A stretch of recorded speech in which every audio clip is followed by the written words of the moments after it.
আসসালামু আলাইকুম রহমতুল্লাহ। S.A MEDIA 45-এ সবাইকে স্বাগতম। সাথে রয়েছে আমি S.A রহমান।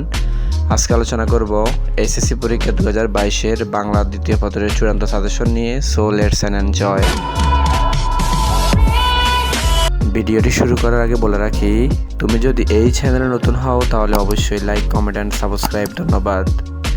2022 সালের বাংলা দ্বিতীয় পত্র পরীক্ষার জন্য যে শর্ট সিলেবাসটি প্রকাশিত হয়েছে তার থেকে বাছাইকৃত গুরুত্বপূর্ণ টপিকগুলো হচ্ছে ধ্বনিতথ্য, ধ্বনি পরিবর্তন, সন্ধি, দ্বিরুক্ত শব্দ, সংখ্যাবাচক শব্দ, পদাশ্রিত নির্দেশক, সমাস, উপসর্গ, কীট প্রত্যয়ের বিস্তারিত আলোচনা, তদ্ধিত প্রত্যয়, শব্দের শ্রেণীবিভাগ, পদ প্রকরণ, ক্রিয়াপদ, কারক বিভক্তি, অনুসর্গ, বাক্য প্রকরণ, শব্দের যোগ্যতার বিকাশ ও বাগধারা, বাচ্য এবং বাচ্য পরিবর্তন, উক্তি পরিবর্তন, বাক্যের শ্রেণীবিভাগ। অর্থাৎ এই টপিকগুলো তুমি যদি খুব ভালো করে পড়ো তাহলে অবশ্যই তুমি সবগুলো MCQ কমন পাবে ইনশাল্লাহ। এবার কথা বলবো রিটেন অংশ নিয়ে। রিটেন অংশের মধ্যে সর্বপ্রথম থাকবে অনুচ্ছেদ লিখন। অনুচ্ছেদগুলো সাধারণত আনকমন হয়ে থাকে, তবে এটা টেনশনের কোনো বিষয় নেই। যেই টপিকটি আসে ওই টপিকটি খুব ভালো করে লেখা যায়। তবে বিষয়টি যদি তোমার কমন থেকে আসে তাহলে তুমি খুব ভালো করে গুছিয়ে লিখতে পারবে। এজন্য যেই অনুচ্ছেদগুলো তুমি প্র্যাকটিস করে রাখবে সেগুলো হচ্ছে বর্তমান বিষয় নিয়ে যদি আসে তাহলে আসতে পারে কোভিড-19, পদ্মা সেতু, তথ্য প্রযুক্তি। যদি দেশ সম্পর্কিত কোনো অনুচ্ছেদ আসে তাহলে সেগুলোর মধ্যে থেকে যেগুলো আসতে পারে সেগুলো হচ্ছে মাতৃভাষা দিবস, স্বাধীনতা দিবস, বিজয় দিবস, বাংলাদেশের মুক্তিযুদ্ধ। যদি কোনো সমস্যা সংক্রান্ত থেকে এসে থাকে তাহলে যে বিষয়গুলো আসতে পারে সেগুলো হচ্ছে যানজট, পরিবেশ দূষণ, খাদ্য ভেজাল, শিশু শ্রম। উৎসব রিলেটেড যদি কোনো অনুচ্ছেদ আসে তাহলে আসতে পারে বইমেলা, বাংলা নববর্ষ।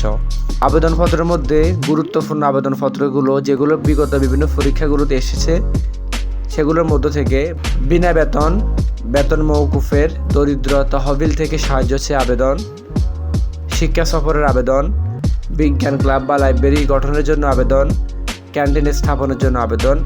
এই অ্যাপ্লিকেশনগুলো বা এই আবেদনপত্রগুলো তুমি প্র্যাকটিস করে রাখতে পারো।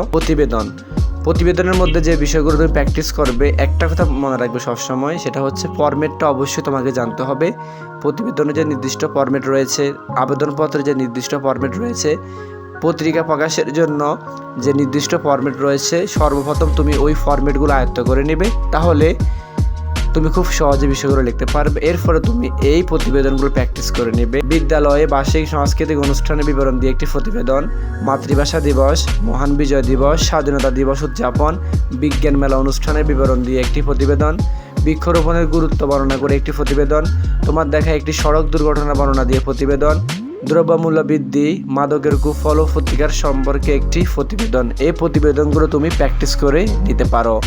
ভাব সম্প্রসারণ, কারণ ভাব সম্প্রসারণ বরাবরই একটু বেশি পড়তে হয়। তো ভাব সম্প্রসারণের মধ্যে যেগুলো সবথেকে গুরুত্বপূর্ণ সেগুলো হচ্ছে ভোগে নয় ত্যাগে প্রকৃত সুখ, দুর্নীতি জাতীয় জীবনের অভিশাপ, কীর্তিমানের মৃত্যু নেই, আত্মশক্তি অর্জনই শিক্ষার উদ্দেশ্য, নানান দেশের নানান ভাষা, গ্রন্থগত বিদ্যা, পরহস্তগত ধন, পরের অনিষ্ট চিন্তা করে যে জন, দুর্জন বিদ্বান হইলেও পরিত্যাজ্য, স্বদেশ উপকার নেই যার মন, চরিত্র অমূল্য সম্পদ। এই 10টি ভাব সম্প্রসারণ তুমি একটু প্র্যাকটিস করে যদি রাখতে পারো তাহলে আশা করা যায় এখান থেকে তোমার হুবহু কমন চলে আসবে। এই যে শর্ট সাজেশনটি সর্বশেষ তোমাদেরকে দিয়েছি, তোমরা যদি এটি আয়ত্ত করে নিতে পারো তাহলে অবশ্যই আগামীকালকে তোমাদের পরীক্ষাটি অনেক বেশি ভালো হবে। তোমাদের সকলের জন্য রয়েছে শুভকামনা। এরকম আপডেট সকল ভিডিও পাওয়ার জন্য S.A MEDIA সাথে থাকুন। ধন্যবাদ সবাইকে। আসসালামু আলাইকুম।